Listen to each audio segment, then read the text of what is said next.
नमस्ते, प्रणाम दोस्तों। Welcome to our YouTube channel Doctor Squad. आज हम पढ़ेंगे रॉबिन्स के चैप्टर नंबर 2 के फिगर नंबर 2.1 टू 2.10 का एक्सप्लेनेशन। हेलो दोस्तों, ये है रॉबिन्स की फिगर नंबर 2.1। इधर हमें दिया गया है stages of the cellular response to stress and injurious stimuli.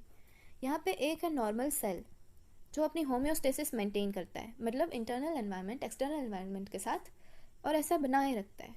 अब इस पर आ गया स्ट्रेस। जब इस पर स्ट्रेस आएगा तो वो होम्योस्टेसिस मेंटेन करने के लिए अडेप्ट करने की कोशिश करेगा। ये adaptation hyperplasia, hypertrophy, atrophy, metaplasia जैसे तरीक़ों से हो सकता है। पर अगर वो अडेप्ट नहीं कर पाया तो होगी सेल इंजरी, और ये इंजरी अगर माइल्ड है, ट्रांसिएंट है, तो ये होगी रिवर्सिबल इंजरी। पर अगर ये सीवियर और प्रोग्रेसिव है तो इरिवर्सिबल इंजरी होगी।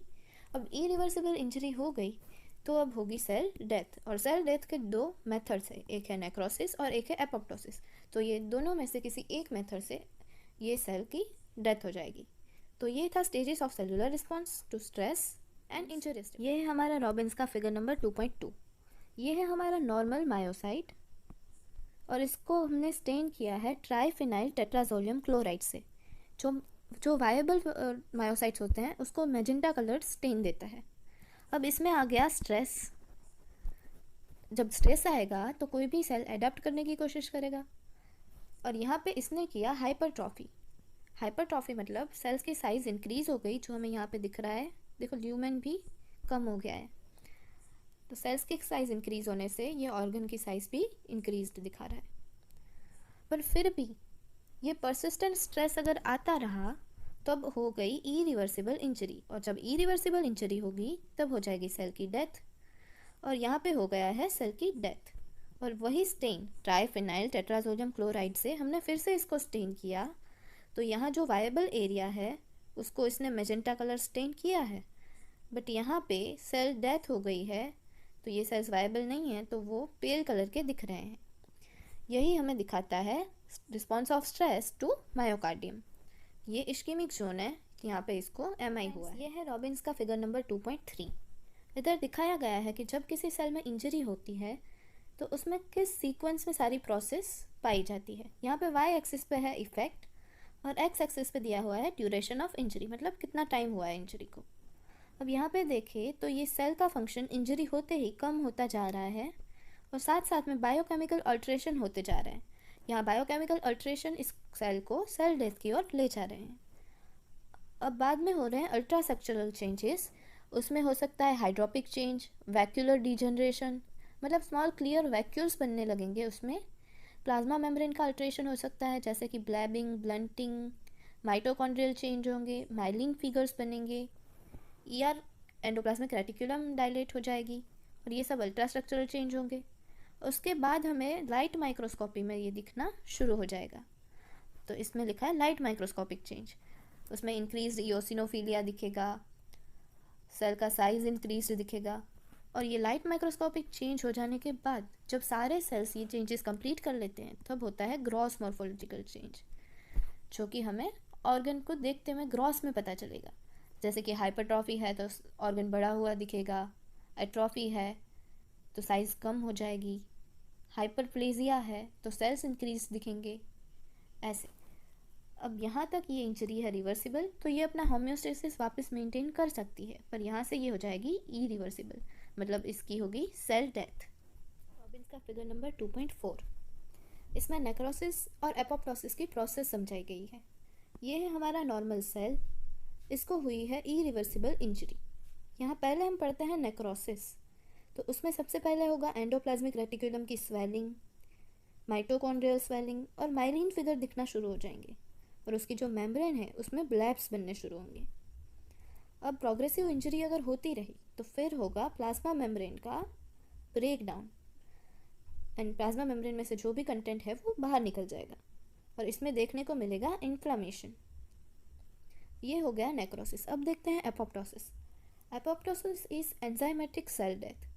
तो इसमें इन्फ्लामेशन नहीं होगा, यहाँ पे स्वेलिंग हो रही है, यहाँ पे कंडेंसेशन होगा न्यूक्लियस से। नेक्रोसिस शुरू होता है सेल मेम्ब्रेन से, बट एपोप्टोसिस शुरू होता है न्यूक्लियस के चेंजेस से। मेम्ब्रेन ब्लैब्स यहाँ पे भी बनेंगे, और एंजाइमेटिक डाइजेशन के से सेल्यूलर फ्रेगमेंटेशन हो जाएंगे और बनेंगे एपोप्टोटिक बॉडीज जो फेगोसाइट के थ्रू फेगोसाइटोसाइज हो जाएंगे और क्लियर हो जाएंगे। तो ये था डिफरेंस एपोप्टोसिस और नेक्रोसिस में। इसमें स्वेलिंग दिखाई देगी, इसमें स्वेलिंग दिखाई नहीं देगी। ये शुरू होगा सेल मेम्ब्रेन से, ये शुरू होगा न्यूक्लियस से। इसमें नॉन एंजाइमेटिक सेल डेथ होगी और इन्फ्लामेशन दिखाई देगा, इसमें इन्फ्लामेशन नहीं। ये है रॉबिन्स का फिगर नंबर 2.5। इसमें हमें किडनी में रिवर्सिबल और इरिवर्सिबल इंजरी समझाई गई है। ये है नॉर्मल किडनी के ट्यूब्यूल्स। अब इसमें हो गई इंजरी, तो ये सबसे पहले देखते हैं रिवर्सिबल चेंज। रिवर्सिबल चेंज में क्या हुआ है, देखिए यहाँ पे कहीं कहीं पे ब्लैबिंग हो गई है, स्वेलिंग हो गई है सेल्स की, और इओसिनोफिलिया मतलब पिंकिश कलर बढ़ गया है इधर के कंपेयर में। तो ये है reversible changes in kidney tubules. अब ये चेंजेस होते रहे, स्ट्रेस बढ़ता रहा, तो अब हो जाएगा इरिवर्सिबल चेंजेस। इरिवर्सिबल चेंजेस से क्या होता है, नेक्रोसिस और एपोप्टोसिस। ये है फिगर ऑफ नेक्रोसिस। यहाँ पे हमें देखिए न्यूक्लियस देखने को नहीं मिल रहा, इओसिनोफिलिया, और इओसिनोफिलिया मतलब पिंकिश कलर और बढ़ता दिखाई दे रहा है। ये कंटेंट की लीकेज हो रहा है, ये स्वेलिंग हो गई है सेल्स में। तो ये है नेक्रोसिस की फ़ोटो। यहाँ पे फ्रेगमेंटेशन भी दिखाई दे रहा है सेल का। तो झाग जाओ क्योंकि आ गया है joke time. I have a joke for you. एक दिन टीचर ने स्टूडेंट से पूछा, why is the doctor always calm? Student ने आंसर दिया, because they have so much patience. चलो अब आगे बढ़ते हैं अपने रॉबिन्स के फिगर्स के सफ़र में। हेलो दोस्तों, ये है रॉबिन्स का फिगर नंबर 2.6। इसमें हमें इलेक्ट्रॉन माइक्रोस्कोप से रैबिट की किडनी की प्रॉक्सिमल ट्यूब्यूल का एपिथेलियल सेल दिखाया गया है, जिसमें यह है ल्यूमेन, उसमें हमें माइक्रोविलाई दिख रहे हैं। यह नॉर्मल एपिथेलियल सेल है। यहाँ पे हमें माइटोकॉन्ड्रियाज दिख रहे हैं। अब इसमें हो गई रिवर्सिबल सेल इंजरी। तो क्या होगा, सबसे पहले तो ये माइक्रोविलाई डिसअपियर हो जाएंगे, यहाँ पे माइक्रोविलाई नहीं है। मेम्ब्रेन में ब्लैब्स आ जाएंगे और जो माइटोकॉन्ड्रिया है वो थोड़े स्वॉलन दिखेंगे। अब रिवर्सिबल इंजरी प्रोग्रेसिव रही और स्ट्रेस बढ़ता गया और हो गई इरिवर्सिबल इंजरी। इरिवर्सिबल इंजरी में हमें पहले तो माइक्रोविलाई नहीं दिखेंगे, यहाँ पे फ्रेगमेंटेशन दिख रहा है ऑर्गेनेल्स का, ये न्यूक्लियस पूरा कंडेंस्ड हो गया है, और ये माइटोकॉन्ड्रिया जो है वो ज़्यादा ही स्वॉलन दिखेंगे अब। और इसमें जो अक्यूमुलेशन है, इसमें हो गया है अब कैल्शियम और प्रोटीन का अक्यूमुलेशन। तो ये थे reversible and irreversible cell injury के ultrastructural change by electron microscope in rabbit. Hello दोस्तों, आज हम बात करेंगे रॉबिन्स के फिगर नंबर 2.7 की, जो है किडनी इन्फार्क्ट की, जिसका हम ग्रॉस फीचर अगर देखें तो ये हमें वेज शेप्ड येलो स्कार दिखाई देता है। और अगर माइक्रोस्कोपी में जाए तो ये सेल्स दिखाई देते हैं जिनका आर्किटेक्चर प्रिजर्व्ड है, और साथ साथ में दिखाई देता है रेडिश इओसिनोफिलिक इन्फिल्ट्रेट। अब देखते हैं इसका पैथोजेनेसिस। तो जब कोई ब्लड वेसल का ऑक्लूजन हो जाता है तो इश्कीमिया के कारण जो इसके स्ट्रक्चरल प्रोटीन होते हैं उसके साथ उसके लाइसोसोमल एंजाइम्स भी डिस्ट्रक्ट और डिग्रेड हो जाते हैं, डीनेचर हो जाते हैं। इस कारण से ये सेल्स अपने आप से एपोप्टोसिस कंप्लीट नहीं कर पाते, सो इसका नेक्रोसिस होगा और इनका आर्किटेक्चर कुछ टाइम के लिए प्रिजर्व्ड रहता है, जो बाद में फेगोसाइटोसिस के थ्रू क्लियर होता है। आज हम बात करेंगे रॉबिन्स के फिगर नंबर 2.8 की। This is the figure of लिक्विफेक्टिव necrosis of brain. जैसे कि हम इसमें देख सकते हैं, यहाँ क्रीमी येलोइश इन्फिल्ट्रेट और फ्लूइड हमें दिख रहा है। अब जानते हैं इसका पैथोजेनेसिस। तो सबसे पहले यहाँ पे होगा कोई बैक्टीरियल और फंगल इन्फेक्शन, जिसके कारण यहाँ ल्यूकोसाइट का इन्फिल्ट्रेशन हो जाएगा। यह है हमारा ल्यूकोसाइट जो रिलीज करेंगे enzymes. This is our enzymes, और ये एंजाइम्स अपने ब्रेन के टिश्यू का एंजाइमेटिक डाइजेशन कर देंगे और उसे ट्रांसफॉर्म कर देंगे विस्कस फ्लूइड, जिसको हम पस बोलते हैं। तो this is the pathogenesis of लिक्विफेक्टिव necrosis. Of brain. आज हम बात करेंगे रॉबिन्स के फिगर नंबर 2.9 की।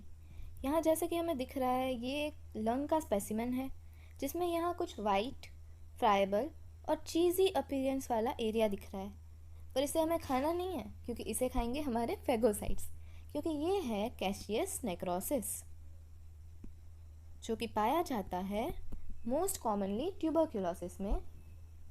इसमें हमें दिखेगा एमॉर्फस एंड ग्रैनुलर डेब्रिस जिसकी बॉर्डर हमें इन्फ्लेम्ड दिखाई देगी।